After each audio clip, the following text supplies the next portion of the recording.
ألقيت بين يديك السيف والقلم أرجو رضاك الذي أعلو به القمم. Amis de la culture de la science, fidèles auditeurs de la radio Al-Bayan, Assalamu alaikum wa rahmatullahi wa barakatuh. Avant toute chose, comme il veut la tradition, nous rendons gloire et louange à Allah, maître des temps et des circonstances. Nous implorons ses multiples bénédictions sur le dernier des messagers, j'ai cité Muhammad sallallahu alayhi wa sallam, sur sa famille et sur ses compagnons. Que la paix de Dieu soit sur les nombreux fidèles musulmans, hommes et femmes qui ont accepté de suivre le pas du dernier messager jusqu'au jour de la rétribution. Amin. Fidèles auditeurs, nous vous invitons aujourd'hui à suivre, nous vous invitons à participer dans cette série de conférences, les conférences qui a été animée par un véritable alim, un véritable connaisseur à l'islam, qui est en même temps ingénieur en statistique et analyse d'informations. Il est de la nationalité tunisienne, de la personne de Cheikh Mahdi Gasti. Il est avec nous. Il a animé ses conférences dans l'un de nos centres Al-Raqib. Là, nous sommes dans la commune de Barumbu à Kinshasa. Nous vous souhaitons encore une fois une très bonne condition d'écoute et soyez scotchés sur Al-Bayan FM.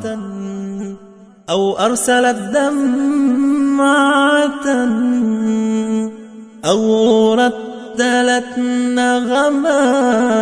أشهد أن لا إله إلا الله وحده لا شريك له وأشهد أن محمدا عبده ورسوله. اللهم اشرح لي صدري ويسر لي أمري واحلل عقدة من لساني يفقهوا قولي. Donc voilà mes frères, tout d'abord bienvenue à tous. Donc notre sujet de présentation aujourd'hui c'est l'islam et science, n'est-ce pas? Donc ça va être présenté par moi, Mehdi Gasly.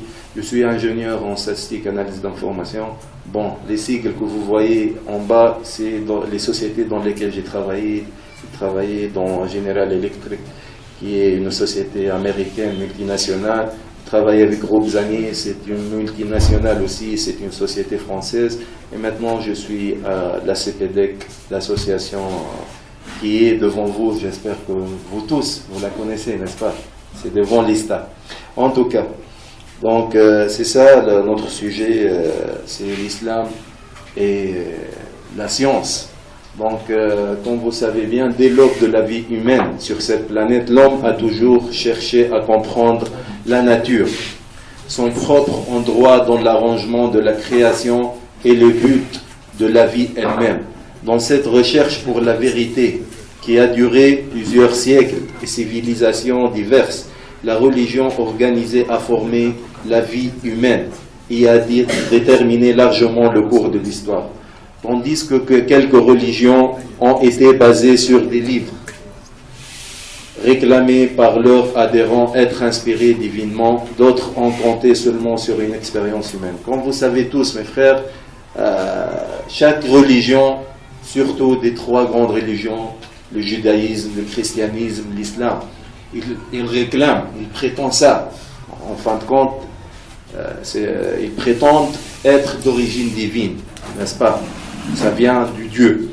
Alors que d'autres, ils comptent sur une expérience humaine, comme les bouddhistes par exemple. C'est une expérience humaine, ce Bouddha-là, il compte sur. Donc, chacun prétend une origine, et ce qu'on va se concentrer, c'est, on va parler, peut-être, on va se concentrer sur l'islam, n'est-ce pas? Comme étant, est-ce que c'est vraiment d'origine divine, n'est-ce pas? Et quelles sont les preuves? C'est ça ce que on doit concentrer là-dessus. C'est quelles sont? Est-ce qu'il y a des preuves que ça vient, on a une origine divine, n'est-ce pas? Comme on a vu, c'est toutes les religions, toutes les trois grandes religions, elles prétendent cela. Est-ce que c'est vrai ou pas? Donc le Coran, qui est la source principale de la foi islamique, est un livre considéré par les musulmans avoir une origine complètement divine. Les musulmans croient également qu'il contient des conseils pour toute l'humanité. Par son message d'universalité, le message du Coran est considéré valable pour toutes les époques et devrait être approprié à celle-ci. La question qui se pose maintenant, ça reste des choses qu'on prétend. Le Coran passe-t-il cette épreuve, qu'il soit vraiment d'origine divine? Le but de cette présentation est tout simplement de formuler une analyse qui soit objective sur le caractère divin du message coranique à la lumière des découvertes scientifiques établies. Donc on va faire la relation entre la science et le Coran. Est-ce que vraiment le Coran suit la science ou il est en contradiction avec la science? C'est ce qu'on va découvrir dans ce qui suit. Donc les questions qui se posent: y a-t-il un conflit entre science et religion? Ça, c'est la question du jour, comme on dit. On donne toujours l'impression, surtout dans les médias qui sont contrôlés, comme vous savez, par des gens qui sont sans religion, comme on dit, qui sont dans la plupart mécréants. Donc on essaie toujours de commercialiser cette idée, c'est qu'il y a un conflit entre religion et science. Pour être scientifique, il faut pas avoir de religion. C'est une idée qui est courante. On va essayer de prouver est-ce que c'est vrai ou pas, tout simplement. Et puis, est-ce que l'une peut remplacer l'autre? Est-ce que la religion peut remplacer la science ou le contraire? La science peut remplacer la religion. Et puis, est-ce que le mot scientifique est assimilé comme non-croyant? Et puis, est-ce que la science est en contradiction avec la religion? C'est des questions qui se posent et qu'on va essayer, Inch'Allah, petit à petit, prouver une façon de voir. Donc, et puis, est-ce que la religion est juste un groupe de mythes? N'est-ce pas? C'est la question qui se pose. Est-ce que les religions, c'est juste un groupe de mythes?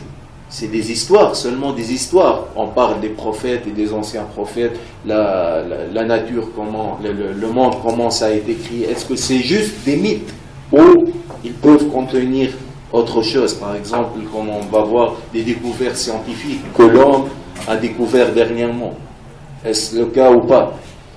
Et puis, est-ce qu'elle est adaptée seulement au temps où elle a été révélée ou bien elle est aussi logique, intellectuelle et raisonnable?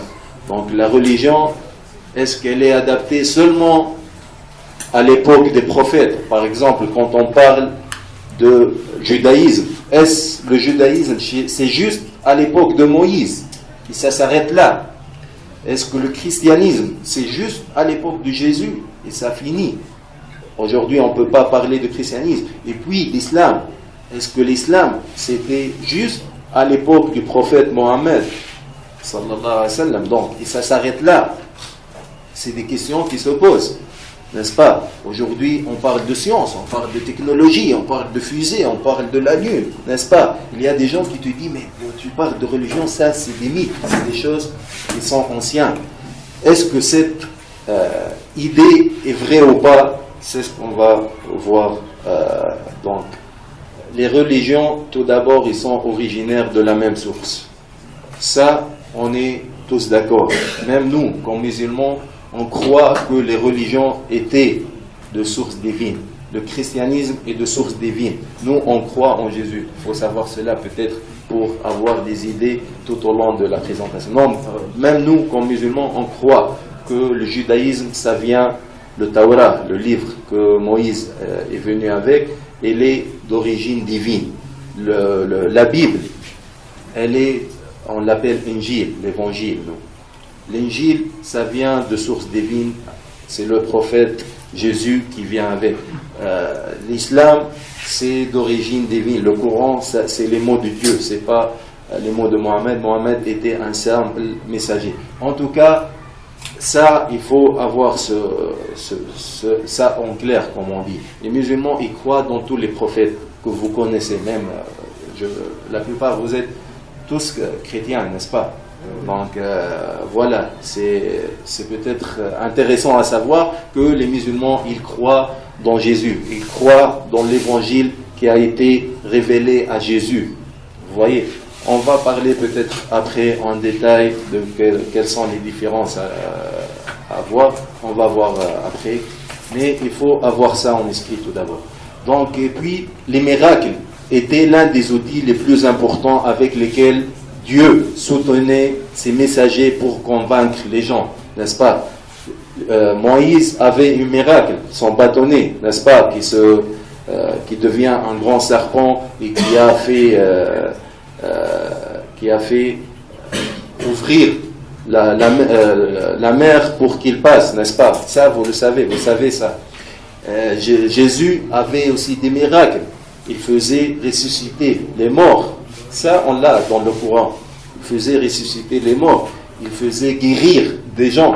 Ça, c'est des miracles que Dieu a utilisés pour convaincre les gens que ces prophètes-là sont vraiment prophètes du Dieu, n'est-ce pas? C'est des miracles que le Dieu a utilisés pour soutenir ses messagers. Donc, dans le Coran, Dieu a parlé aux êtres humains à travers une voix qui est plus ou moins différente. Donc, la voix que Dieu a utilisée dans le Coran, c'est la logique, l'aspect pratique, la précision et l'emploi d'esprit. Déjà, on va voir cela tout au long. Dieu, dans le Coran, vous trouvez toujours la'allahum yafqahun, la'allahum yatafakkarun, la'allahum yahtadun. C'est-à-dire qu'il faut penser. Le Coran il dit qu'il est destiné à des gens qui pensent, à des gens qui réfléchissent, à des gens qui sont ouverts d'esprit. Vous voyez, vous trouvez ça très récurrent dans le Coran. Et ça demande, mais qu'est-ce qu'il veut dire, n'est-ce pas? C'est ce qu'on va voir. Tout simplement, le Coran, il mentionne des faits scientifiques. Il y a 1432 ans. Vous savez bien que le Coran a été révélé à Mohammed il y a 1400 et quelques ans, n'est-ce pas? Plus que 1400 ans. Ça, vous le savez bien, de ce qu'on voit aujourd'hui de notre vie moderne. Ils ne savaient rien. Par exemple, ils croyaient que la Terre est plate, n'est-ce pas? C'est dernièrement qu'on a vu ça. Les microbes et tout cela, la médecine, ils ont rien, n'est-ce pas? Donc c'est une époque médiévale qui est beaucoup retardée par rapport aux faits scientifiques, surtout dans la dernière époque. Donc alors que ça n'a été prouvé, ces faits scientifiques, c'est-à-dire pour les êtres humains, que dans le XXe siècle, comme on a dit, le XXe siècle, c'est le siècle des découvertes et vraiment de l'apogée de la science. Tout d'abord, on va parler du Coran au début, comment ça a commencé. Donc Dieu dit dans le Coran, dans les 5 premiers versets qui ont été révélés, lis au nom de ton Seigneur qui a créé, c'est-à-dire tout ce qui existe, qui a créé l'homme d'une adhérence. Lis, ton Seigneur est le très noble, qui a enseigné par la plume. La plume, ça veut dire tout ce qu'on écrit avec. A enseigné à l'homme ce qu'il ne savait pas. Le Coran, sourate 96, versets de 1 à 5. La première chose, le premier mot de tout le Coran, c'est lis, la lecture. Vous voyez. Après, vous voyez, lis. Une autre fois, enseignement, la plume, c'est-à-dire l'écriture, enseigner, savoir, savez. Vous voyez, on sent bien que ces versets-là incitent les gens à vraiment chercher, à penser, n'est-ce pas? Maintenant, on va entrer dans le vif du sujet, comme on a dit, après cette longue introduction. Donc, tout d'abord, l'origine de l'univers, n'est-ce pas? C'est la première chose qu'on doit parler. Dans la science moderne, donc, les savants affirment que les galaxies aient été formées dans l'univers, n'est-ce pas? Au commencement, la matière céleste existait sous forme de matière gazeuse. La matière où les nuages gazeux énormes étaient présents avant la formation des galaxies. Donc, et puis il y a cette théorie de Big Bang. Je crois que vous avez tous entendu. C'est une théorie qui est bien connue. Le Big Bang veut dire le grand coup, la grande explosion, n'est-ce pas? L'univers entier était au commencement une grande masse, n'est-ce pas? Et puis, c'est-à-dire une nébuleuse primaire, et puis il y aurait alors un Big Bang, comme on a dit, le grand coup, ou, pour expliquer mieux, la séparation secondaire. Il y avait une grande masse qui a été séparée, et c'est ce qui a eu comme conséquence la formation des galaxies. Celles-ci alors se sont divisées pour former les étoiles, les planètes, le soleil, la lune, etc. Donc voilà qui a été découvert dernièrement avec les télescopes Hubble et les allées dans l'espace et tout cela. Donc on va voir le Coran dans le verset 21, dans le Sourate 21, verset 30, il dit: ceux qui ont mécru n'ont-ils pas vu que les cieux et la terre formaient une masse compacte? Ensuite, nous les avons séparés et fait de l'eau toutes choses vivantes. Ne croient-ils donc pas? N'est-ce pas? Donc, avant, ils croyaient que les étoiles sont des esprits, n'est-ce pas? Ils ne savent rien, ils ne savent pas que les étoiles, c'est des soleils, mais qui sont loin. Vous voyez? Donc, quelqu'un qui parlait de cela il y a 1400 ans, ça nous laisse réfléchir, mes frères. Surtout quand vous voyez à la fin du verset, il dit: ne croient-ils donc pas? Maintenant, passons à un autre sujet. La forme sphérique, on est toujours dans l'astronomie. La forme sphérique de la Terre. Donc, la science moderne dit, dans les temps anciens, tout d'abord avant la science moderne, avant la croyance était que la Terre était plate. Avant, ils croyaient que la Terre était plate. C'est dernièrement qu'on a vu depuis l'espace, qu'on a compris que la Terre avait une forme ronde, n'est-ce pas? Avant, ils croyaient que c'était plate.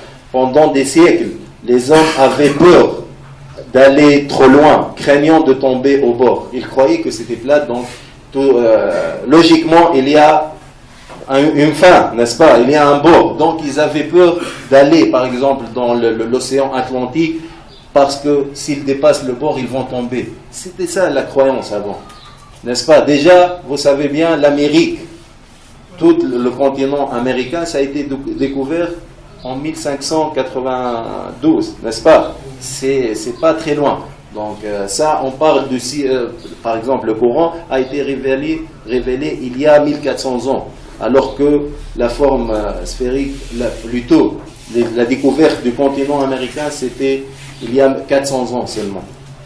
Donc vous voyez, donc les hommes avaient peur d'aller trop loin, comme on a dit, craignant de tomber au bord. Francis Drake était le premier à démontrer que la Terre est sphérique quand il a navigué autour d'elle en 1597. Donc la forme sphérique a été découverte en 1597. Vous voyez, donc c'est presque 1000 ans après la révélation du Coran. Donc à l'époque du Coran, on croyait d'autres choses. On croyait tout sauf qu'elle soit ronde. Donc maintenant on voit le Coran. Il dit: et quant à la terre, après cela, il l'a étendue. Bon, le mot étendu, ça c'est la traduction. Le mot arabe pour étendre ici, et dans le Coran vous trouvez dahaha en arabe, qui signifie un œuf d'autruche. Vous connaissez l'œuf d'autruche? Oui. C'est la forme d'œuf. La forme d'un œuf d'autruche ressemble. Et puis, il faut préciser quelque chose. Est-ce que la terre est vraiment ronde? Est-ce que vous savez cela? Est-ce qu'elle est vraiment ronde? Oui. Non, je vous dis que non. Elle est comme l'œuf, voilà. Très bien dit. C'est comme l'œuf, c'est de la forme d'ellipse, n'est-ce pas? C'est pas vraiment. Il y a le pôle nord et le pôle sud qui est un peu étendu, donc ça fait la forme d'œuf. C'est pas vraiment rond. Et vous voyez ici Allah Azza wa Jal, Dieu. Bon, Allah c'est en arabe Dieu. Il a parlé d'Ahaha. Dahaha, comme on a dit en arabe, signifie un œuf d'autruche. Vous voyez, il a donné même, c'est pas la découverte en 1597, mais la découverte du XXe siècle. Quand on est allé à l'espace, on a vu que la Terre a vraiment la forme d'œuf. Vous voyez, donc le Coran a bien parlé de cela il y a 1400 ans, et avec une précision qui est extraordinaire. n'est-ce pas? Vous voyez Dahaha, vous pouvez voir ça. Dahaha, c'est en arabe, veut dire l'œuf d'autruche. Les anciennes civilisations croyaient que la lune émait sa propre lumière. La science nous indique maintenant que la lumière de la lune est une lumière réfléchie. Avant, quand ils regardent la lune ou le soleil, la lune a une lumière, n'est-ce pas? Ils croyaient que la lune émet sa propre lumière. Nous, aujourd'hui, on sait que c'est la réflexion de la lumière du soleil qu'on voit, n'est-ce pas? Vous savez cela, j'espère.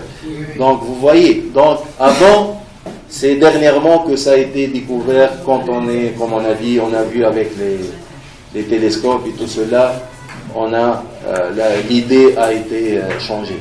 Donc, le Coran, il dit, n'avez-vous pas vu comment Allah, c'est-à-dire Dieu, a créé 7 cieux superposés et a fait de la lune une lumière et du soleil une lampe glorieuse. Le Coran, Sourate 71, verset 15-16.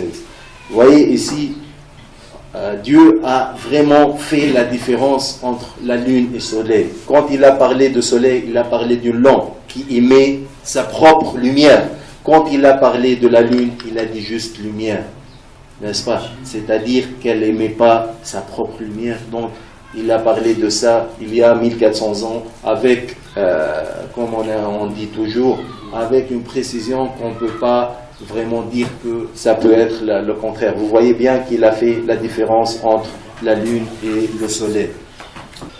Maintenant, ça on le sait bien. Vous savez bien que le soleil, il y a des réactions nucléaires sur le soleil qui fait que cette lumière soit toujours là, n'est-ce pas? Soit toujours présente, n'est-ce pas?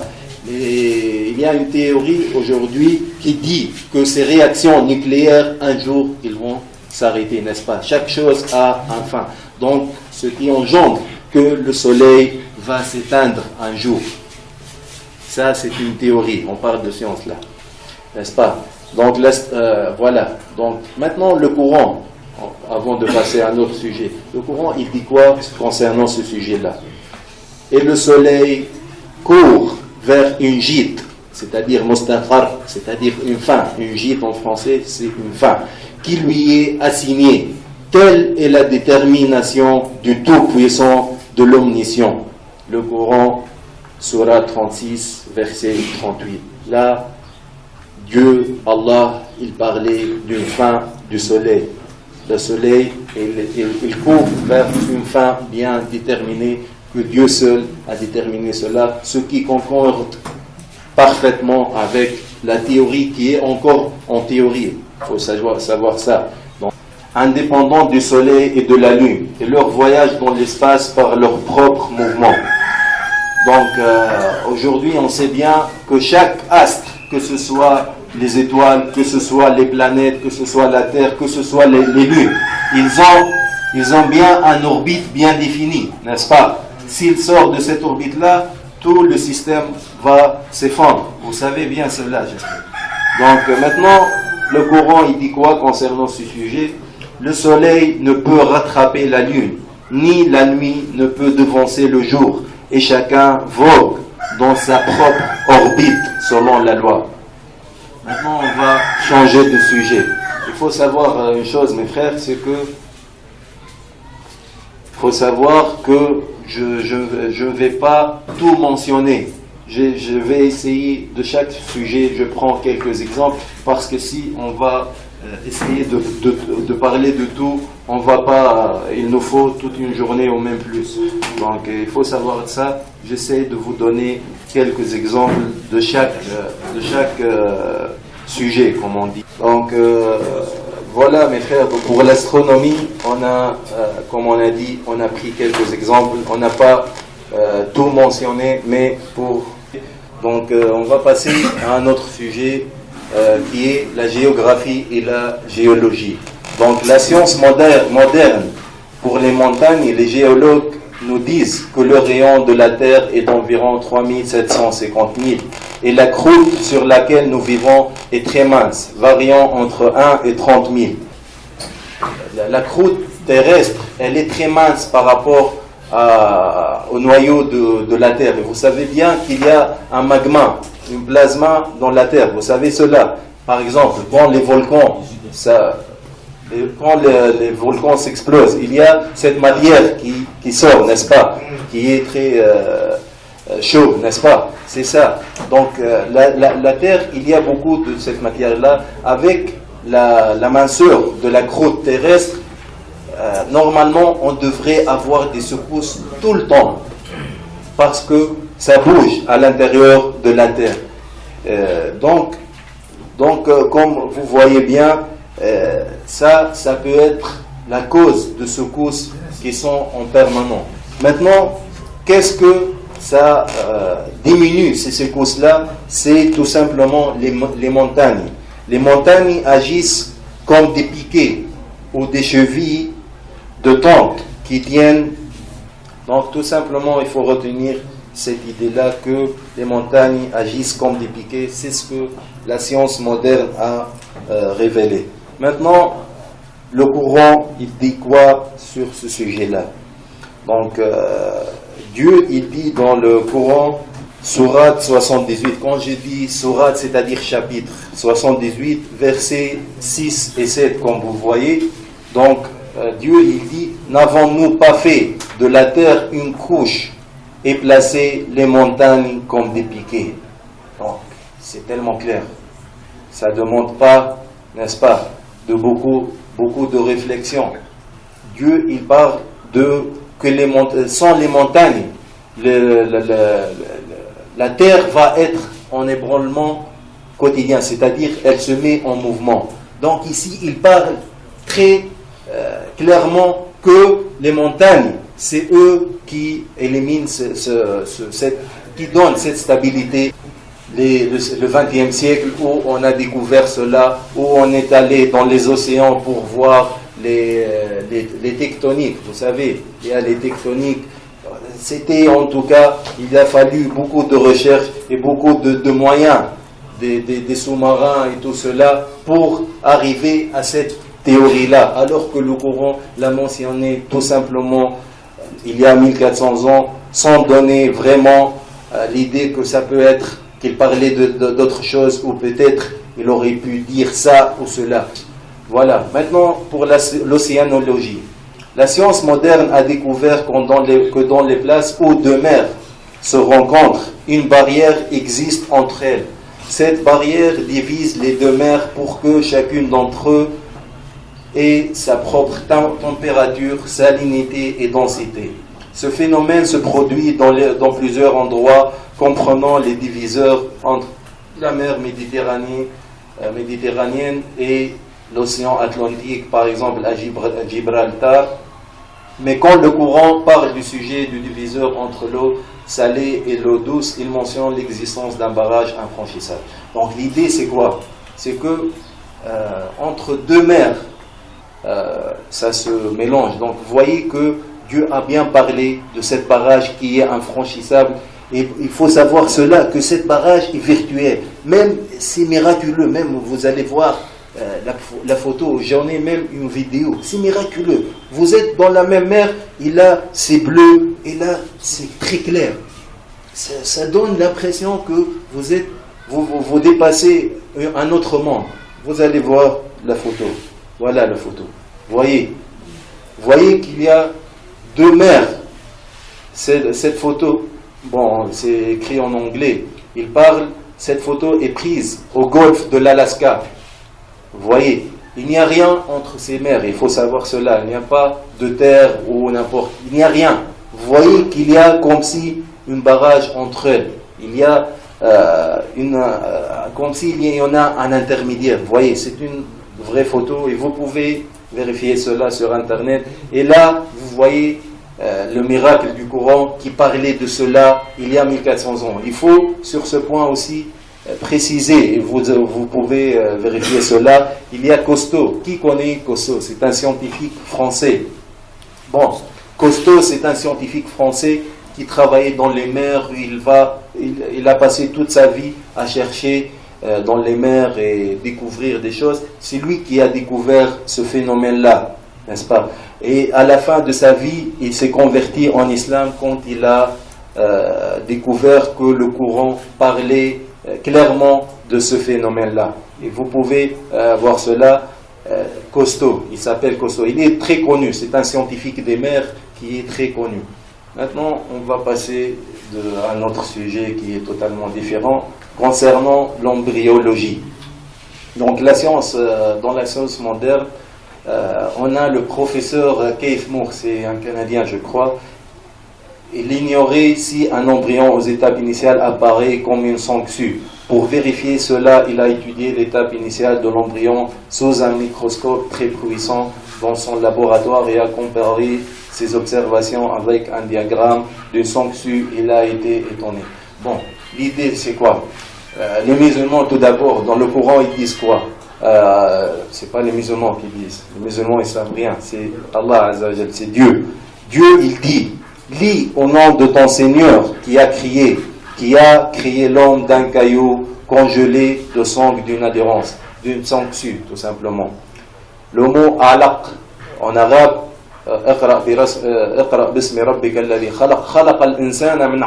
il parle que l'origine de l'homme c'est alaq. L'alaq, qu'est-ce que ça veut dire en arabe? Le mot alaq, en plus de sa signification comme un caillou congelé de sang, signifie également quelque chose qui s'accroche. Et puis, le mot alaq, c'est une sanctue. Le sanctue, vous pouvez voir cela. Le sanctue, c'est ça. C'est un insecte qu'on trouve dans les arbres. C'est ça une sanctue. Vous voyez? Il est en bas. Vous voyez? Donc, Dieu, il parlait de notre origine. Dans l'utérus des femmes, il parlait d'une sanctue. Il nous a fait ressembler, il nous a comparé à une sanctue. Maintenant, la question qui se pose, mais pourquoi ils parlent de cela?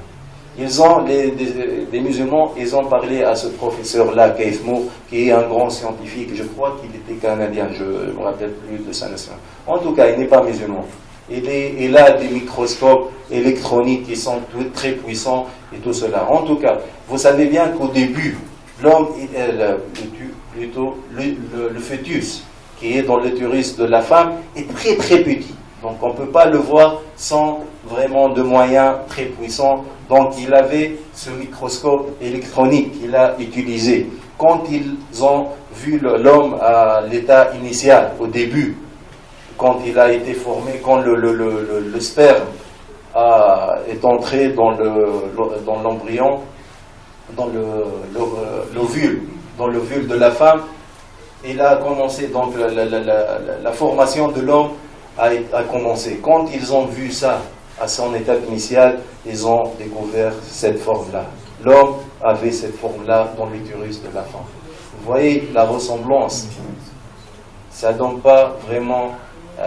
on ne peut pas dire qu'il n'y a pas de ressemblance. Vous voyez que c'est tellement clair que ça ressemble à une sanctue, comme Dieu a dit dans le Coran. Et ça a été, il faut savoir, ça a été révélé avec des microscopes qui sont très puissants, des microscopes électroniques qui ont été inventés dernièrement dans le dernier siècle. Vous voyez, une ressemblance qui donne pas... qui donne la chair de poule, comme on dit. Vous voyez, c'est tellement clair. Comment, la question qui se pose, comment le prophète Mohammed, comment l'homme Mohammed aurait pu deviner cela? Ça ne peut pas être d'origine humaine, tout simplement. Et ça, c'est tellement clair. Et comme vous pouvez voir dans l'autre photo, l'autre image, ici, vous voyez, ça, c'est l'utérus de la femme. Et ça, c'est ce qui est accroché, c'est le fœtus. Vous voyez bien qu'il est bien accroché, comme Dieu a dit. Alaq, ça vient min allaqa, c'est-à-dire accroché. Donc vous voyez que c'est bien accroché. Donc c'est une description qui est fracassante, comme on dit. Vous voyez, il parlait d'accrochage, il parlait de sanctue. Donc ça ne donne pas vraiment... on ne peut pas nier cela, que c'est très clair et que ça ne peut pas être une coïncidence. Ici, dans le Coran, Dieu il parlait des étapes de formation de l'homme. Il dit dans le Coran, sourate 23, versets 12 à 14, Il dit, nous avons certes créé l'homme d'un extrait d'argile, puis nous en fîmes une goutte de sperme dans un reposoir solide. Ensuite, nous avons fait du sperme une alaqa. Comme on a dit, alaqa veut dire sanctu, chose suspendue, c'est-à-dire accrochée, caillot de sang.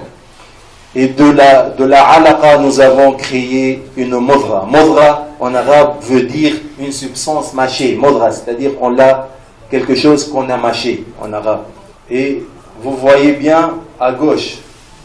Bon, les scientifiques ne l'ont découvert que récemment en utilisant des équipements de pointe et de puissants microscopes qui n'existaient pas à cette époque-là. Donc vous voyez ici les étapes de l'homme. Tout d'abord, il était accroché, comme on a dit, dans l'utérus, comme le Coran a dit, c'était alaqa, c'est-à-dire accroché. Vous voyez, comme on a dit, il avait la forme du sanctu, comme on a fait, comme on a vu tout à l'heure, c'est semblable à un sanctu. Donc nous pouvons voir sur ce diagramme la suspension de l'embryon dans l'utérus de la mère au stade de la alaqa. Ici, il est bien accroché. Et puis, nous pouvons voir la suspension d'un embryon de la alaqa. Ici, à peu près, c'est après 15 jours quand le sperme a pénétré dans l'ovule.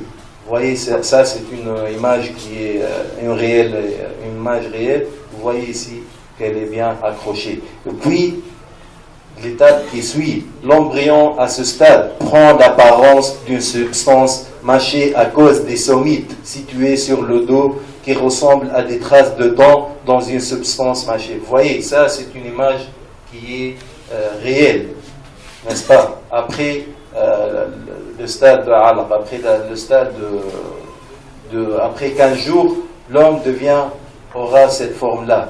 Vous voyez bien, c'est comme si une chose qui a été mâchée. Et si on voit bien que c'est comme si il y a des traces de dents. Vous voyez? Voilà, comme un chewing-gum, comme si quelque chose qui a été mâché par les dents. C'est comme Dieu a dit, après le stade de alaqa, il devient modra, c'est-à-dire comme une substance mâchée. Vous voyez que c'est fracassant et c'est très clair.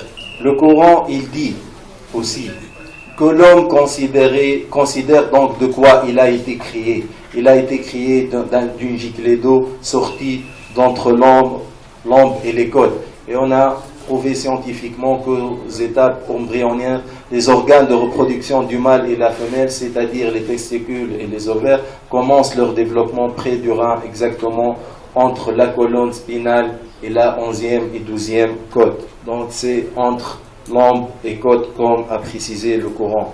Maintenant, on passe à la génétique. Vous savez bien, aujourd'hui, on sait bien que le sexe d'un fœtus est déterminé par la nature du sperme et non pas de l'ovule.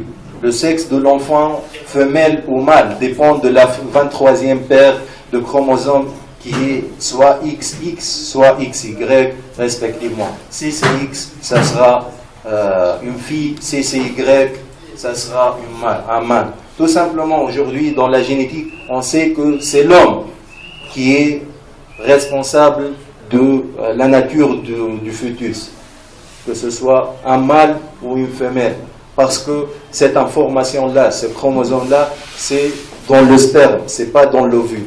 Vous voyez?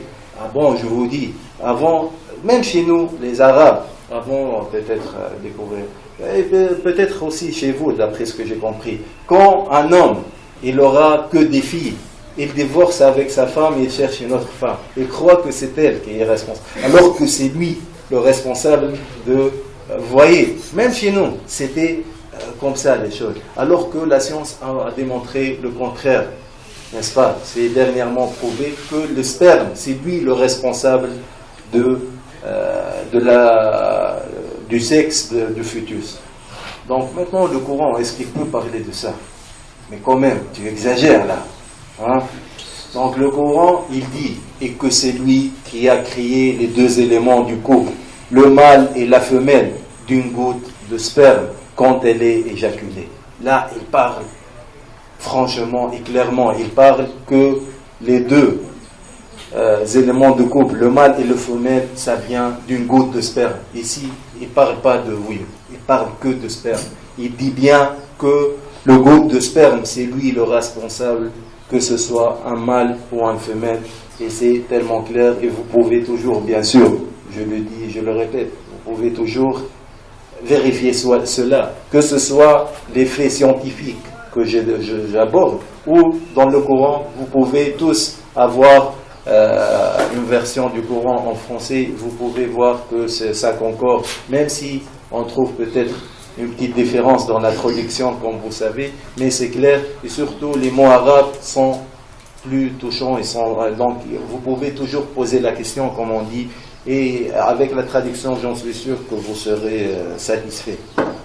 Maintenant, on va parler de la médecine, et ça, vous le savez très bien. Vous savez très bien que le miel est bon pour la santé, n'est-ce pas? Chez vous, c'est connu. J'ai remarqué cela. Donc. Mais bon, ça reste des choses, peut-être nous, on parle, on fait l'expérience que c'est bon, n'est-ce pas? Mais ça a été prouvé aussi dans la science moderne. Dans les parties du monde scientifiquement avancé, l'apiculture et les produits dérivés du miel constitue une nouvelle branche de la recherche. D'autres bienfaits du miel sont décrits ci-après. Le miel, il est connu maintenant scientifiquement prouvé qu'il est facilement digéré, il diffuse rapidement dans le sang, il contribue à la production de sang, dépôt de vitamines et minéraux. Le miel est utilisé dans la cicatrisation des blessures, les propriétés aussi antibactériennes et anti-inflammatoire du miel. Donc c'est un trésor pour la santé, tout simplement, le miel, ça a été prouvé tout cela dernièrement. Et comme on a dit aussi dernièrement, on a fait l'expérience que le miel, déjà beaucoup de médicaments, ils sont dérivés du miel. Vous savez ça, ils utilisent les dérivés du miel pour la guérison, n'est-ce pas? Donc ça a été prouvé, comme on a dit dernièrement, même par expérience, dernièrement aussi, on a cette aptitude-là, cette pensée-là. Maintenant, le Coran, il dit quoi du miel? Bon, je vais tout lire, c'est pas grave. Et voilà ce que ton Seigneur révèle aux abeilles. Prenez des demeures dans les montagnes, les arbres et les treilhages, que les enfants, puis mangez de toute espèce de fruits et suivez les sentiers de votre Seigneur, rendu facile pour vous. De leur ventre, c'est ça ce que je veux dire, de leur ventre sort une liqueur aux couleurs variées, dans laquelle il y a une guérison. Pour les gens, il y a vraiment là une preuve pour des gens qui réfléchissent. Vous voyez ici, il parle de guérison. Il dit que la miel est une guérison.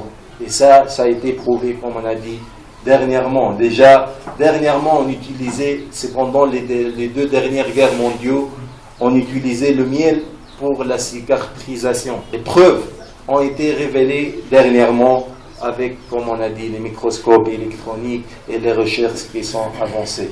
Vous voyez bien qu'ici, le Coran, il parle que le miel, très clairement, que le miel est une guérison. Il dit, il y a vraiment là une preuve pour des gens qui réfléchissent. C'est ça le charme et la force de l'islam. C'est pour cela, aujourd'hui, qu'il y a des milliers en Occident qui sont très développés, qui se convertissent en islam. Et ça, vous le savez très bien, n'est-ce pas? Donc, la question qui se pose, mais pourquoi? Parce que, comme on a dit, l'islam, il va avec la science. L'islam touche le cœur et le cerveau en même temps. Il parle à notre intelligence, il ne parle pas de mythe. Ah, il faut suivre, c'est comme ça, et on suit. Non, il nous stimule à penser, à réfléchir, à bien chercher. Maintenant, on passe à notre sujet, mais dans le même contexte de la médecine. Donc, la science moderne a montré, bon, je sais que ce sujet-là, peut-être, ça va vous toucher. Bon, la science moderne, elle dit que consommer du porc est très nocif pour la santé à bien des égards. Cette source de maladie n'a toujours pas disparu malgré toutes les précautions d'hygiène qui sont prises. La viande de porc présente une teneur très élevée en cholestérol et en lipides. Il a été prouvé scientifiquement que les quantités significatives d'anticorps, d'hormones, de cholestérol et de lipides mesurés chez les porcs représentent une sérieuse menace pour la santé humaine. Et puis, c'est une cause d'obésité. Comme vous voyez bien dans l'Occident où on consomme beaucoup la viande de porc, ils ont un taux d'obésité qui est très grand. Et puis, c'est une autre source aussi de danger pour la santé de l'homme et la présence dans la viande de porc de larves de trichine. Il contient cette larve-là de trichine qui est très nocive pour la santé humaine. Donc, tout simplement, ça a été prouvé scientifiquement que la viande de porc est très nocive, c'est pas bon pour la santé humaine. Mais vous allez me dire, parce que j'ai fait l'expérience, vous allez me dire, mais nous, on consomme le porc alors qu'on est bien, n'est-ce pas? C'est ça qui vient à vos esprits, n'est-ce pas? Oui, c'est tout simple. Tout d'abord, je vais donner un autre exemple pour voir. Il y a beaucoup de gens qui fument, n'est-ce pas? Et qui sont en bonne santé, n'est-ce pas? Ils sont bons. Mais on sait que scientifiquement, celui qui fume, il va mourir un jour avec le cancer. Ça, c'est prouvé scientifiquement. Les scientifiques, fumer, on sait bien qu'ils tuent. Mais il y a beaucoup de gens qui fument et qui n'ont rien. Ça ne veut pas dire que c'est pas bon. Ça veut pas dire que c'est bon pour la santé ou que ça fait rien. C'est une question de temps. Et chacun peut-être aura son temps, n'est-ce pas? Peut-être il y a quelqu'un qui va tomber malade aujourd'hui, peut-être après 10 ans, peut-être il meurt avant de tomber malade. Mais là, on ne parle pas de l'expérience humaine. C'est comme on a parlé de cigarettes. On parle de la science, qu'est-ce qu'elle dit? La science, elle vous dit tout simplement que ça contient la trichine, la larve de trichine qui est nocive pour la santé. Donc, c'est clair que c'est nocif pour la santé. La question aussi qui se pose, j'essaie de peut-être vous dire les questions que vous allez poser tout à l'heure. J'ai fait l'expérience avec ces questions-là. Donc la question qui se pose, pourquoi on n'interdit pas cela? N'est-ce pas? Ça se pose la question. Si c'est pas bon pour la santé, en Europe aujourd'hui et en Amérique et en Congo et dans tout le monde, on consomme la viande de porc, n'est-ce pas? Donc si c'était pas bon, pourquoi on n'interdit pas, n'est-ce pas? Et puis les cigarettes aussi, elles sont pas bien, ça tue. Et c'est même écrit sur le paquet de cigarettes. Chez vous c'est écrit, non? C'est fumer tue, fumer tue. Voilà, alors que c'est encore dans le marché. Il vous est seulement interdit la chair d'une bête morte, le sang, la viande de porc, et ce sur quoi on a invoqué un autre que Dieu. Il n'y a pas de péché sur celui qui est contraint sans toutefois abuser ni transgresser, car Dieu est pardonneur et très miséricordieux. Donc il y a deux choses ici, deux volets sur lesquels on doit... Tout d'abord, Dieu a interdit la viande de porc. Tout d'abord. Donc la question qui se pose, les compagnons à l'époque du prophète, ils ne savaient pas. Ils voient la gazelle, ils voient le porc, ils voient la vache. Pourquoi interdire le porc et tous les autres, ils sont permis, n'est-ce pas? Ça se pose la question. Eux, ils ne comprennent pas à leur époque. Nous, aujourd'hui, on comprend. Nous, c'est clair aujourd'hui pour nous. Aujourd'hui, on comprend la sagesse de Dieu. Pourquoi il nous a interdit le porc alors qu'il nous a permis toutes les autres viandes? C'est tout simplement pour ces faits scientifiques que le porc est nocif. C'est pour notre bien. Il faut savoir cela. C'est dans toutes les religions. Si Dieu a interdit quelque chose, c'est pour votre bien. Si Dieu il vous a ordonné de faire quelque chose, c'est pour votre bien. Aujourd'hui, par exemple, comme on a donné l'exemple de porc, il a interdit, c'était pas pour nous limiter les moyens, comme on dit, c'est pour notre bien. Ça a été prouvé. Donc, c'est ça. Déjà, le mot islam, ça dit quoi? C'est la soumission à Allah. C'est la soumission à Dieu. C'est lui qui sait. L'homme a même s'il est intelligent et tout ça, mais c'est limité. À chaque fois, il découvre des choses nouvelles. Il y a des choses peut-être qu'il ne va pas découvrir. Donc c'est au fur et à mesure qu'il découvre les choses. Donc on est limité. Donc il faut savoir que le Dieu qui nous a créés, c'est lui le plus sage. C'est lui qui sait. S'il nous a ordonné de choses à faire, c'est que c'est pour notre bien. S'il nous interdit, on a vu, Dieu aussi, il donne des signes. Le Coran, il donne des signes pour consolider cette foi-là. Il donne des signes comme celui-là. Il vous donne des signes. Voilà, vous voyez de sagesse. Donc il faut, même si vous ne comprenez pas la sagesse, il faut savoir que votre cerveau est limité. Surtout, par exemple, si on parle d'anges, prouve-moi qu'il y a des anges. Il a la permission de le faire. Maintenant, on va parler de l'empreinte. Donc, cette mise en relief des extrémités des doigts a une signification très spéciale, car l'aspect et les détails figurant sur cette partie des membres sont absolument scientifiques à chaque individu. Toute personne vivant ou ayant vécu sur cette terre a des empreintes digitales uniques. Ce qu'il faut retenir tout simplement, c'est que cette caractéristique des empreintes digitales n'a été découverte que vers la fin du 19e siècle. Donc vous savez bien que chaque individu, depuis dans les investigations criminelles, on utilise l'empreinte parce qu'on est sûr qu'il ne peut pas y avoir deux empreintes qui sont similaires. Ça a été prouvé au 19e siècle. C'est aujourd'hui qu'on l'utilise, cette découverte-là, pour les investigations criminelles. Donc le Coran, il parle, il dit quoi? Le Coran attire l'attention sur les empreintes digitales tout en précisant qu'il est facile pour Dieu de ressusciter l'homme après la mort. Il dit, mais si nous sommes capables de remettre à leur place les extrémités de ses doigts. Donc ici, quand il parle de ressusciter les gens, les mécréants ils disent quoi? Mais comment il va ressusciter les gens alors qu'ils sont sans rien ressentir? Si ça touche les récepteurs, ils sont abîmés, il ne va plus ressentir tout simplement. Vous comprenez? C'est clair. C'est pour cela que quelqu'un, comme on a dit l'exemple, quelqu'un qui est brûlé, le docteur, la première chose à faire, il fait une piqûre. S'il sent quelque chose, il sent la douleur, il est heureux. Il sait maintenant que la brûlure était superficielle, ça n'a pas touché les récepteurs. S'il sent rien, il est sûr que les récepteurs sont touchés, là, ça craint pour lui, parce qu'il ne va plus sentir rien. Même si celui qui n'a plus de récepteurs dans la peau, chaque message, il complète celui qui était avant. Tout simplement, donc, j'espère que c'était clair. Donc, voilà quelques références. Il y a le livre Les miracles du Coran, qui est de Haroun Yahya. Vous pouvez voir pour plus de détails. Il y a beaucoup d'autres, comme on a dit, exemples que vous pouvez voir. Il y a le livre Le Coran et la science moderne, sont-ils compatibles, par le docteur Zakir Naik. Voilà, et les sites internet Miracle du Coran et un lien Wikipédia qui donne liste des scientifiques et des cibles arabes que j'ai mis quelques exemples, et à la fin mon contact pour celui qui veut me contacter, vous êtes toujours le bienvenu, c'est mg.es2sait@gmail.com.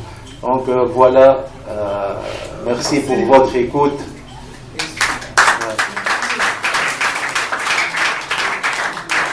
يا ليلة القدر مغلى بارنا خير من الدهر بالعفو تاتينا يا ليلة القدر يا فضل بارنا خير من الدهر.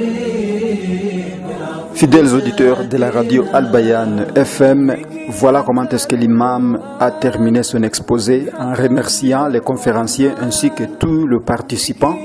Et d'ici quelques poussières de secondes, nous allons vous inviter à suivre la série de questions qui sont été posées par les conférenciers. Bonne condition d'écoute et merci de nous faire confiance.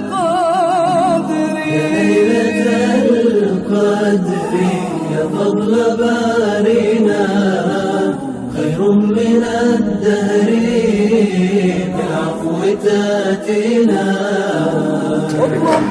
Merci beaucoup d'avoir accordé la parole. Et ma préoccupation est celle-ci. J'aimerais juste avoir une précision. Parce que vous dites que non, le Coran trouve ses origines dans la divinité. Bien sûr que oui. La science aussi.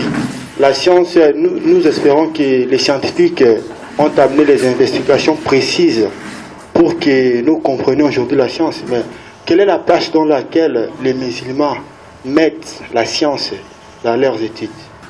C'est une très bonne question, oui, j'ai compris, c'est clair. Tout d'abord, il faut qu'on mette les points sur les i. Il faut faire la différence entre l'islam et les musulmans. Ça, c'est très important pour votre recherche. On est bien d'accord que les musulmans, ça ne veut pas dire l'islam, n'est-ce pas? Les musulmans, ils sont des humains, n'est-ce pas? Donc, ils peuvent suivre l'islam, ils peuvent ne pas suivre l'islam. On est bien d'accord. Donc, l'islam, quand je vous parle de l'islam, je vous parle du parfait. Au début, j'ai mis le point, je vous ai donné les 5 premiers versets révélés dans le Coran. C'est les 5 premiers. La première chose qui a été révélée dans l'islam, qu'est-ce qu'elle dit? Lis.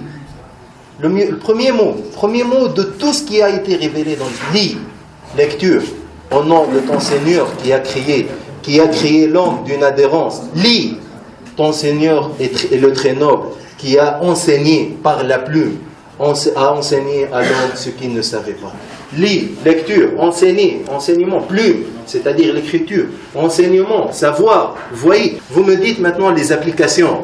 Les applications, on a bien parlé, c'est pour cela que j'ai parlé à la fin. Je vous ai parlé de l'apport des musulmans. C'est un grand apport, je vous ai dit, c'est plus que vous croyez. C'est les fondements de toutes les sciences presque humaines qui existent aujourd'hui, c'est les musulmans qui les ont mis. C'est pour cela que pendant cette période-là, l'islam était la nation numéro 1. Pendant 10 époques, 10 siècles comme on a parlé. Avant, comme on a dit, le premier hôpital qui a été construit en Europe, à Paris, c'était 800 ans, 8 siècles après les musulmans. Vous voyez, c'est énorme. C'est pour cela, il faut, comme je vous ai dit, voir les choses en face. Aller à la source pour chercher. C'est comme les religions, il faut aller à la source, mon frère. Il y a des gens qui disent, mais voilà, il y a des musulmans qui font ceci et cela. Mais je ne vous parle pas des musulmans. Je vous parle du parfait. Je vous parle de la source. Quand on veut juger quelque chose, on juge la source, on ne juge pas les applications. N'est-ce pas? On est bien d'accord. Même comme théorie scientifique, quand on a un théorème, quand on a une application, on ne juge pas. Quand on veut résoudre une application dans les mathématiques, par exemple, on ne cherche pas une application qui est similaire, on cherche le théorème, la source, n'est-ce pas? On est bien d'accord. Donc c'est de même, mon frère. Critiquer, on ne peut pas trouver même une petite erreur, comme vous voyez, même si ça a été révélé il y a 1400 ans. C'est le parfait, c'est l'islam, c'est la religion de Dieu, c'est la religion d'Allah. Le Coran a dit aussi une autre chose. La théorie des Big Bang, si vous pouvez... La théorie de quoi? Big Bang. Big Bang, oui. Oui, le sabbat affirmait que les galaxies aient été formées dans l'univers. Mais tandis que le Coran parle autre chose. Quoi? Quelle est la meilleure théorie pouvons-nous appliquer dans ces deux hypothèses différentes? Il parle, comment il parle? Il parlait ici en science. On a démontré que l'univers était d'origine gazeuse. La fumée, c'est quoi? La fumée, c'est quoi? Tu me réponds. C'est de gaz, voilà. Le Coran, il parle, il s'est ensuite adressé au ciel, qui était au début, alors fumée. Il lui dit, ainsi qu'à la terre, venez tous deux. Vous voyez? Donc il parle du fumée. La fumée, c'est quoi? Vous me dites. La fumée, c'est du gaz. En fin de compte, t'es éduqué. Il ne faut pas, hein, ces points-là. Donc c'est clair. Ok. Il y a d'autres questions. Moi, j'ai des petites questions. Je voulais savoir, parce que vous avez dit un jour les soleils s'éteindront. Maintenant, je voulais savoir, quand le soleil va s'éteindre, est-ce que c'est la fin du monde? Ça, c'est ma première question. Et ma deuxième question ici, c'est lui qui ne croit pas à l'islam. Parce qu'il y a d'autres religions qui disent, oh non, si tu ne crois pas en Jésus, tu iras en enfer. Et il y a d'autres religions qui disent, donc Jésus est le chemin, la vie et la vérité. Et on ne le prend pas au même pied d'égalité que Mahomet, tandis que l'islam met Mahomet et Jésus au même point d'égalité. Maintenant, je voulais savoir, comme eux, ils disent, si tu ne crois pas en les religions, si tu crois en l'islam, parce que Mahomet n'est pas mort pour toi, mais c'est Jésus qui est mort pour toi, tu iras en enfer. Est-ce que celui qui ne croit pas à l'islam ira aussi en enfer? C'est ça ma question. Pour la première question, merci pour tout d'abord pour la question. Oui, mais c'était tellement clair, mon frère. Oui, bien sûr. Vous voyez, tellement que la création d'Allah, elle est très précise. Vous savez que si la lune ou la terre ou le soleil, ça bouge d'1 millimètre, 1 millimètre, je ne dis pas des kilomètres, si ça bouge, leur orbite, ça bouge d'1 millimètre, il n'y a plus de vie. C'est ça. Allah Azza wa Jal, il dit afala tafakkarun, c'est-à-dire comment ils ne pensent pas. Ça montre la force et la puissance d'Allah Azza wa Jal, de Dieu. Vous voyez, s'il y a un petit, voilà, ça finit, tout finit. Bien sûr que même si les réactions nucléaires, ça s'atténue, ça diminue, il ne va plus y avoir de vie sur Terre. Même si il y aura une explosion nucléaire, parce qu'il y a aujourd'hui sur le Soleil beaucoup d'explosions nucléaires.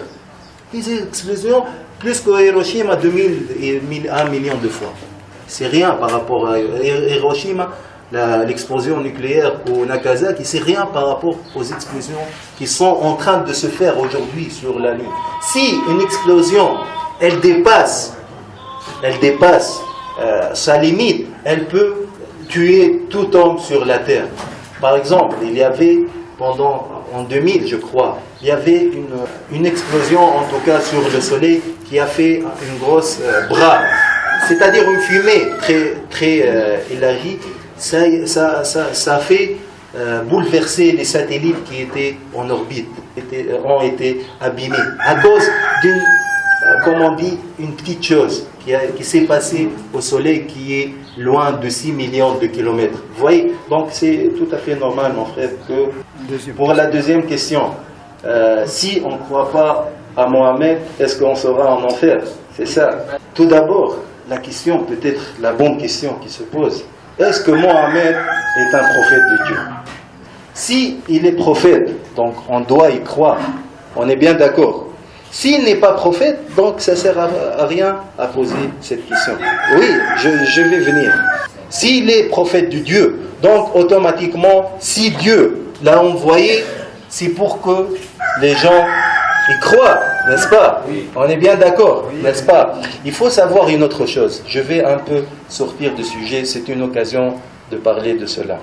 Pourquoi Dieu a envoyé 120 000 prophètes? Il faut se poser des questions, n'est-ce pas? Un prophète, ça suffit, n'est-ce pas? Comme on a parlé tout à l'heure et comme on sait bien, ils avaient le même message en fin de compte. C'est de dire que Dieu est unique et que nous sommes prophètes de Dieu. On est bien d'accord, n'est-ce pas? La question qui se pose, pourquoi Dieu a envoyé plusieurs prophètes? Qui peut répondre à cette question? C'est moi qui pose maintenant la question. Bon, je vais répondre pour gagner du temps. Tout simplement parce que l'humain, de nature, il dévie. Il dévie. À chaque fois que Dieu, dès Adam, il a dévié. L'homme dévie à chaque fois. Quand il dévie, Allah Azza wa Jal, il leur envoie un prophète pour qu'il retourne dans le chemin du Dieu. Quand Adam est mort, après Adam, l'humanité a dévié. Dieu a envoyé les prophètes. Quand Noah est mort, l'humanité a dévié. Ils ont adoré des pierres. Au début, bon, c'est une très longue histoire, mais bon, au début, par exemple, pour Noah, au début, il y avait des gens qui sont bien, qui pratiquent bien la religion, n'est-ce pas? Pour se rappeler d'eux, ils sont morts. Pour se rappeler d'eux, les hommes, qu'est-ce qu'ils ont fait? Ils ont fait des pierres.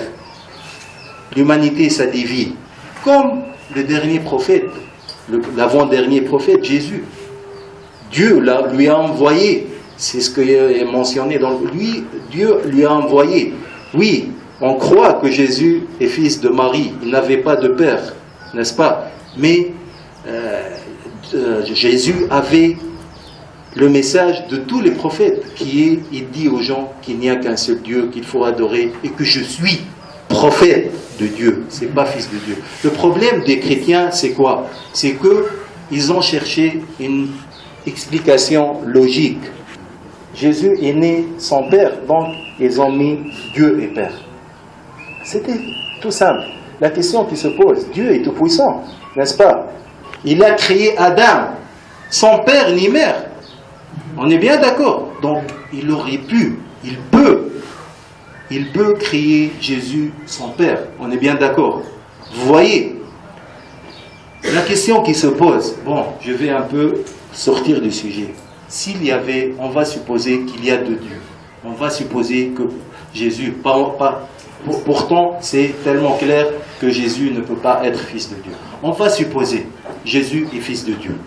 Ok? Maintenant, je vais donner un exemple. Jésus, il dit, Mehdi, Mehdi doit mourir aujourd'hui. Mehdi doit mourir aujourd'hui. Il veut ça, c'est un Dieu, n'est-ce pas? Mais le Père, le Dieu, il dit non, Mehdi, il doit mourir après une année. J'aime Mehdi, je veux qu'il soit encore vivant. La question qui se pose, et j'espère que vous me répondez tous, quel est l'ordre qui va être exécuté? C'est l'ordre du Fils ou du Père? Vous êtes tous d'accord? Alors le Fils ne peut pas être un Dieu. Vous voyez, même, on a parlé logique, on a un peu sorti, malgré que c'est tellement clair et que la religion était bien claire, et comme vous voyez bien, Mohammed est un prophète de Dieu, et Mohammed est venu avec le Coran qui parlait comment Jésus a été né, comment Marie a mis au monde Jésus dans un grand chapitre qui s'appelle Marie. Donc mon frère, si on croit en Mohammed et on croit à ce qu'il a dit, c'est clair, donc on n'aura plus à poser cette question-là. Il faut, si vous avez une terre à cultiver, une terre où il y a des fruits, et après, quand tu fais engager un ouvrier pour récolter cette terre, n'est-ce pas? Quand l'ouvrier, il récolte les fruits, il ne donne pas à toi, il donne à moi. Est-ce que tu serais satisfait? Voilà, c'est de même, mon frère. Si Dieu vous crée, si Dieu vous donne tous ses biens, et après vous faites la prière pour Jésus, est-ce que Dieu va être satisfait? C'est de même. Vous avez dit que vous ne serez pas satisfait. C'est de même. Dieu ne va pas être satisfait. C'est lui qui vous crée, c'est lui qui vous donne tous ses biens, n'est-ce pas? Merci pour la question. Moi, je vais juste compléter. Je vais avoir d'éclaircissement. Parce que selon notre Bible, selon la Sainte Bible, dans Genèse verset 26, quand Dieu avait créé l'homme, il avait dit, faisons l'homme à notre image. Alors, il faisait lui-même ou il faisait avec le Fils et le Saint-Esprit. Les faisons là, c'est lui-même ou c'est lui avec d'autres personnes. Là, tu as dévié du sujet. Si tu veux poser des questions, c'est de... Oui, mais dans la Bible, comme tu as dit, donc il n'y a qu'un seul créateur, qui est Dieu, n'est-ce pas? Donc comme on dit, vous disiez un argument qui est sur ce chemin-là. Vous voyez, donc c'est clair. Et il faut préciser, oui. Faisons l'homme à notre image, n'est-ce pas? Selon vous, Dieu s'adresse au Fils et au Saint-Esprit, n'est-ce pas? Qu'est-ce qui est en train de parler dans ce verset-là dans la Bible? C'est qui? C'est Dieu.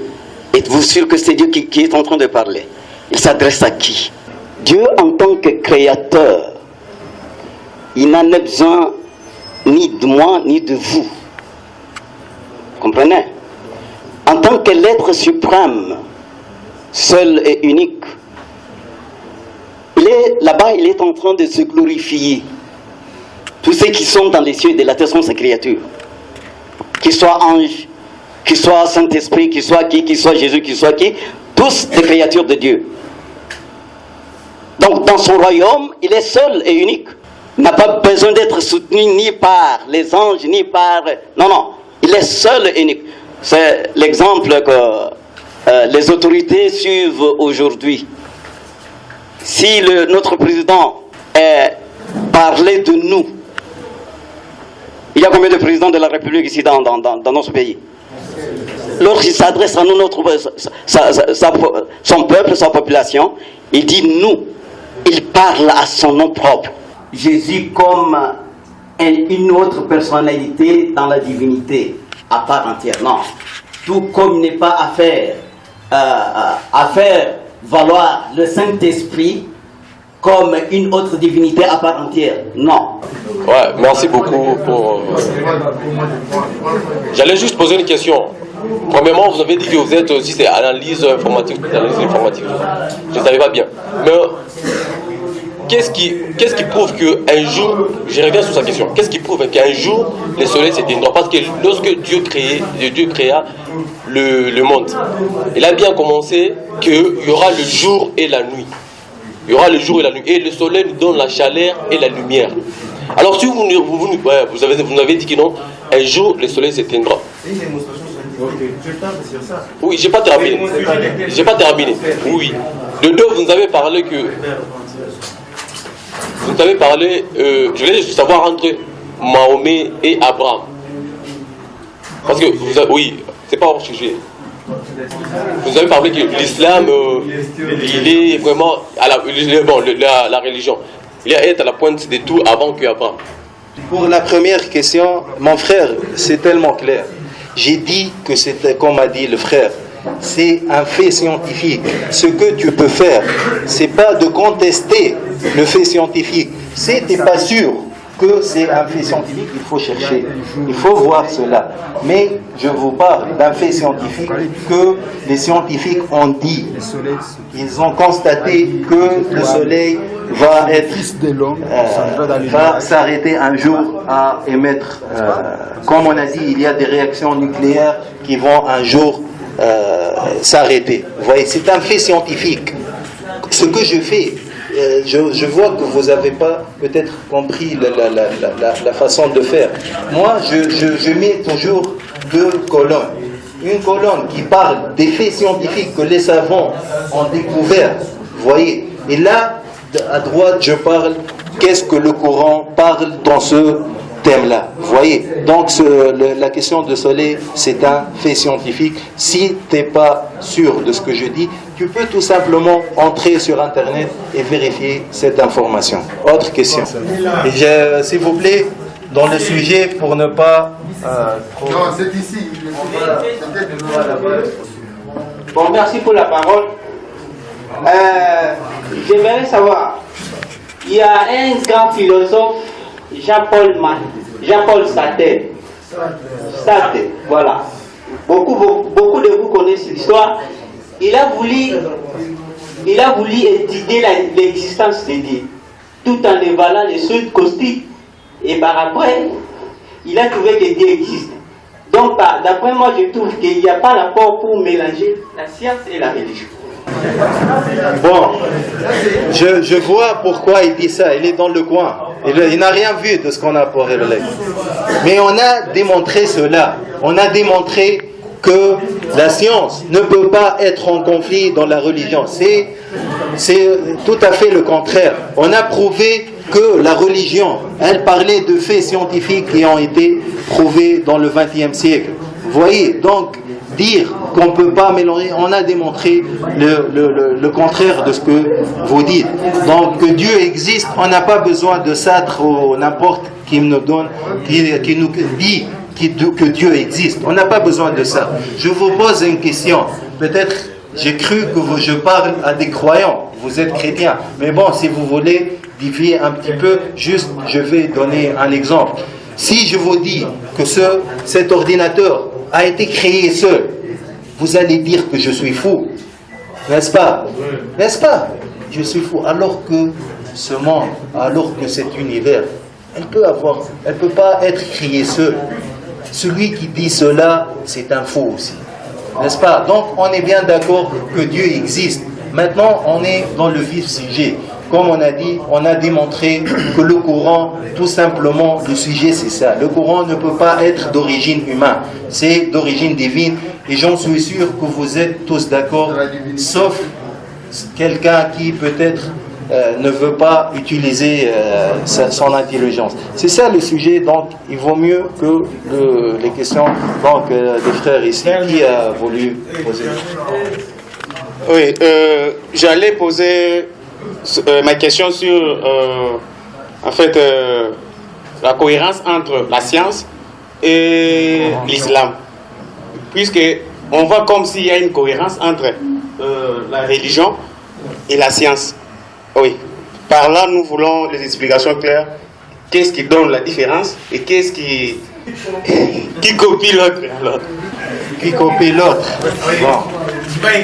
Tout simplement, mon frère, tout simplement, mon frère, on a fait ici la preuve que la religion et la science ont une même source. En fin de compte, la science, qui l'a mis?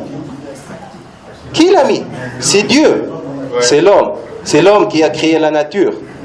C'est l'homme qui a créé la terre. Et l'homme, il ne peut pas même créer une moustique. L'homme d'aujourd'hui, est-ce qu'il peut créer une moustique comme Dieu l'a créé? Il ne peut pas même, alors que la terre, alors que les cieux. Vous voyez? Donc celui qui a créé les religions, qui a envoyé les messagers et qui a mis les bases de la religion, c'est lui qui a mis les bases de la science. Donc ils sont en cohérence. La religion, comme on a fait la preuve, elle accentue les faits scientifiques. Elle parle de faits scientifiques que l'homme a découverts dernièrement. Il y a même d'autres faits scientifiques que l'homme n'a pas encore découverts. Vous voyez? Donc, ils sont en harmonie et comme on a démontré cela, et je suis un peu bouleversé par ta question, comme si je parlais pendant 1h30 et j'ai pas passé ce message-là. Donc, vous voyez que c'est clair. On a mis les évidences scientifiques, on a mis le Coran qui est une religion du Dieu et on a vraiment démontré que ça concorde parfaitement, que ça concorde clairement sans aucun souci, sans aucun doute.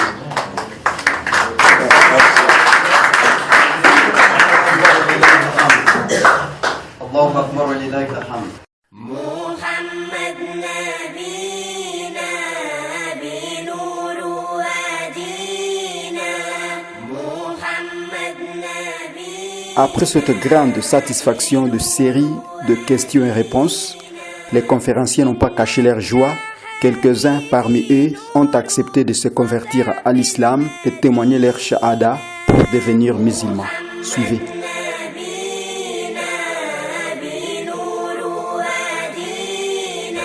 J'espère bien que parmi nous, il y a des gens qui veulent embrasser l'islam, peuvent passer devant ici. Ça, c'est la dernière étape. N'hésitez pas. Venez ici. Ça sera une bonne chose. Oui. Après avoir compris le message, oui, vous allez à bien passer l'histoire. Et c'est comme ça, on sera, comment dire... C'est facile pour devenir musulman. Il faut témoigner seulement il y a un seul Dieu. Et Mohammed est le prophète de Dieu. Donc, vous dites après moi, et après on va donner l'explication, on va le dire en arabe. Donc, Ashhadu an la ilaha illa Allah. Wa ashhadu anna Muhammad Rasul Allah. وأشهد أن عيسى رسول الله. الله أكبر. بالذكر وآياته من عمر ساحاته. Amis de la culture de la science, fidèles auditeurs de la radio Al-Bayan FM, après cet exposé véritablement scientifique, les conférenciers pleins de joie et bien satisfaits, ils n'ont pas caché leur joie, ils ont eu quelque chose à dire au micro de la radio Al-Bayan FM.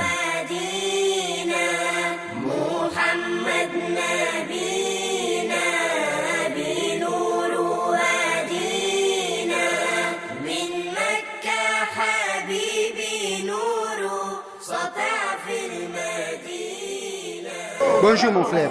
Bonjour papa. Comment vous appelez? Je m'appelle Ramazani Massimango, je suis étudiant de l'ISTA, je suis ingénieur électronique. Comment vous avez trouvé l'exposé de notre frère? Bon, vraiment l'exposé, je l'ai trouvé vraiment, il était bon.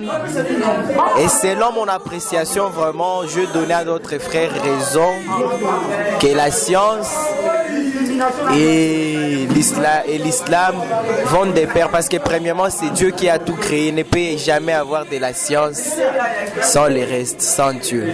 Bon, je peux dire aux étudiants qui sont absents aujourd'hui de faire un effort, d'assister à de telles conférences parce que je sais que chacun qui vient ici, il a son but, mais si tu viens ici, tu vas tirer quelque chose parce que tu ne rentreras pas comme tu es venu. Vraiment, c'est très intéressant.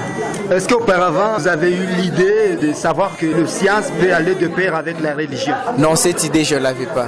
Mais aujourd'hui, vous avez fait une découverte alors? Oui, c'est une découverte qui est très intéressante. Ah oui, merci beaucoup mon frère. Merci.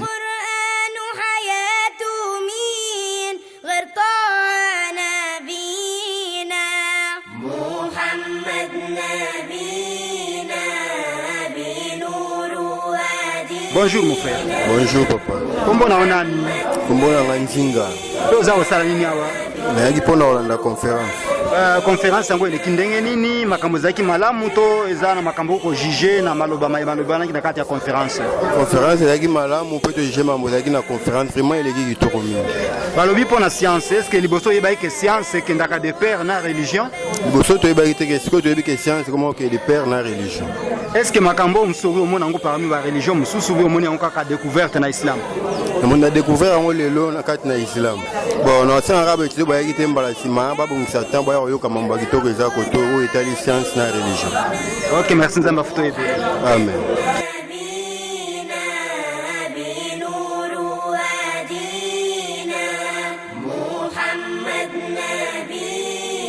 Mon frère, bonjour.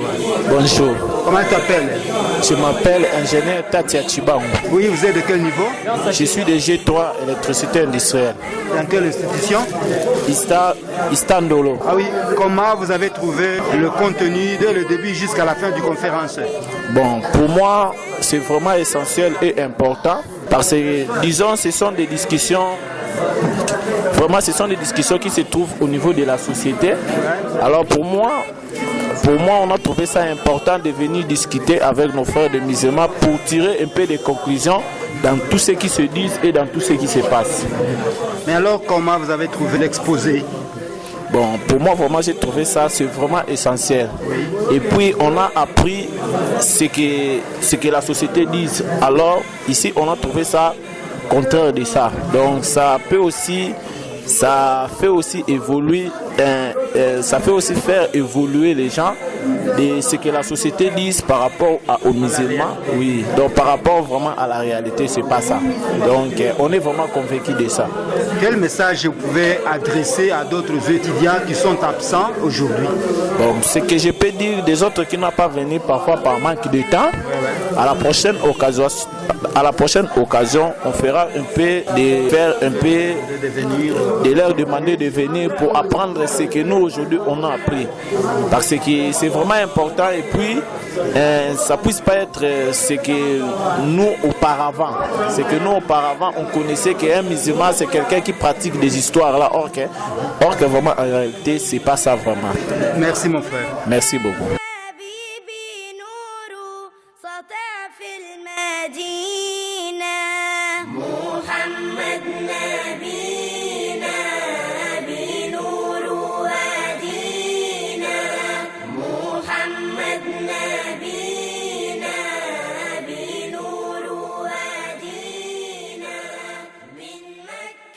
bandeko balandi tozo solo la pona likambo l'état les conférences de Siliko les 4 na s'est retrouvé devant ba étudiants belé et puis ce ne sont pas des enfants, sont de cadres et bien sûr bazanga ki malobate na micro ya radio Albayan FM. Bonjour mon frère. Bonjour. Comment on a ngai Aristote Bingoto. Vous êtes à quel niveau? On a un deuxième graduat relations internationales à l'université de Kinshasa et Nikini. Et voilà, conférence et au Monaki à Monengenini. Oui, conférence, ça allait vraiment bien et j'ai découvert beaucoup de choses.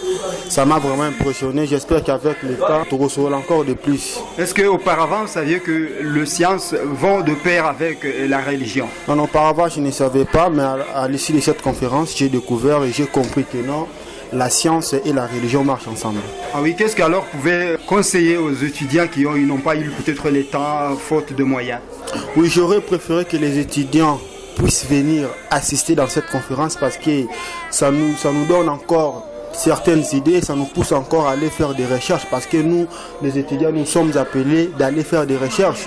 Et à l'issue de cette conférence, on a eu l'esprit de pouvoir aller faire des recherches. Et j'ai fait toujours appel aux étudiants qui ne veulent pas participer dans cette conférence, qu'ils viennent participer parce que ça contribue aussi dans leur formation. Est-ce que le contenu ou encore l'exposé était d'islamiser les étudiants ou appeler les étudiants à la quête du savoir?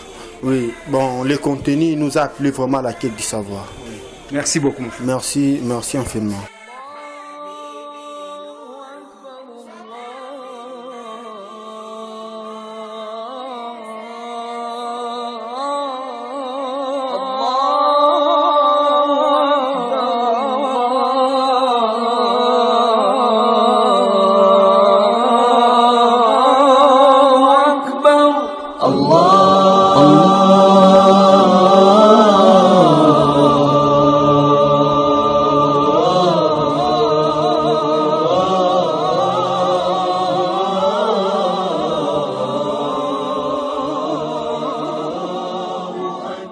Albayan FM 105.2 MHz.